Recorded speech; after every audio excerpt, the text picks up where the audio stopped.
He is very powerful, and that power comes with a high level of responsibility. However, I believe him to be someone worthy of respect, independent of the power he holds. When I first took over the House of the Hearth, he proposed a number of plans for us to work together. He wanted me to send any rejects to him. He planned to experiment on them and then share the results with me. I heard that he and the previous knave had quite the professional rapport in that regard. All I can say is that if he weren't one of my fellow Harbingers, I would have expedited their happy little reunion long ago. She is a very special Harbinger.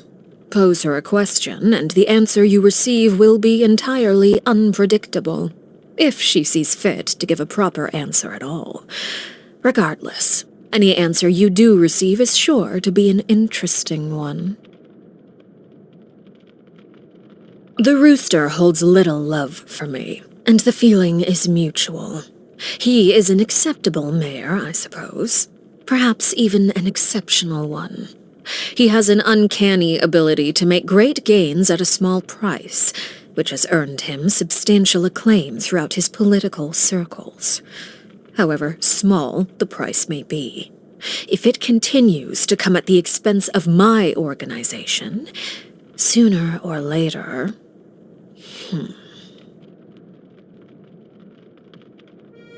I have little interest in her. She's extremely passionate about her research and does not appear in public often. In fact, many of our officers have yet to see her at all. Compared to, let's say, someone who would go so far as to create segments of themselves to better wander across the land, I suppose you could say she is at the other end of the extreme. I won't deny that he is a capable and imaginative individual, but he lacks clarity. He can formulate grand plans and manipulate the economy with ease, yet at the same time, he allows his actions to be governed by the vengeance and hatred locked in the depths of his heart. Rational people often believe themselves capable of controlling their emotions, but I believe that confidence is their greatest weakness. She and Piero were the first Harbingers I became acquainted with. Her prideful attitude when she first visited the House of the Hearth failed to earn her many friends among the children. Subsequent visits were accompanied by gifts, and the stately claim that those who dislike me shall receive none.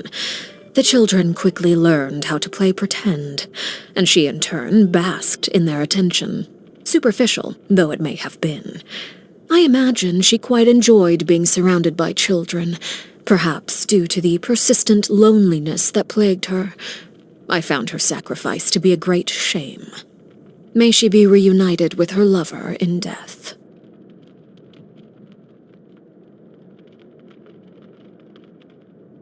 When I was imprisoned, it was the Tsaritsa who pardoned me and gave me the title of Harbinger.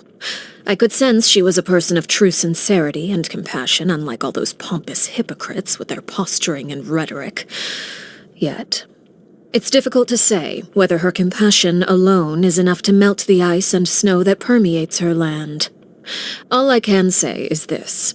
If we are forced to be at odds one day, I will raise my weapon against her without hesitation.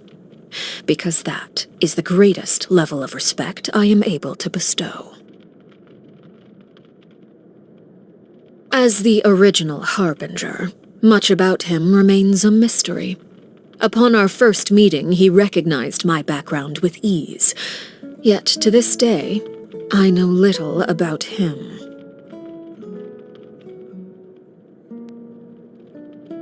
Objectively speaking, his personality is ill-suited to that of a Harbinger. He often tries to think the best of others and finds himself used by them as a result. Of course, he is very talented. With time, I'm sure he'll come into his own. I see no need to judge him too early.